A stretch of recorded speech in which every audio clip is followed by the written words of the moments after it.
पाहसी वाट त्या राऊळा आज हरपल देह भार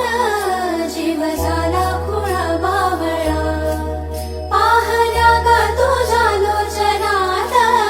बाबड्या लेकरांचा लळा भिडे आसमंती ध्वजा वैष्णवांची उभी पंढरी आज नादावली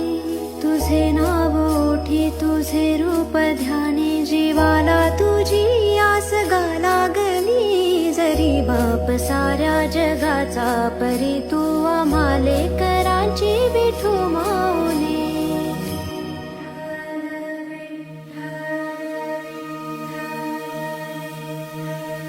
विठ्ठल विठ्ठल विठ्ठल विठ्ठल विठ्ठल विठ्ठल विठ्ठल विठ्ठल विठ्ठल विठ्ठल विठ्ठल विठ्ठल विठ्ठल विठ्ठल विठ्ठल विठ्ठल विभुं वेणुनादं चरन्तं दुरन्तं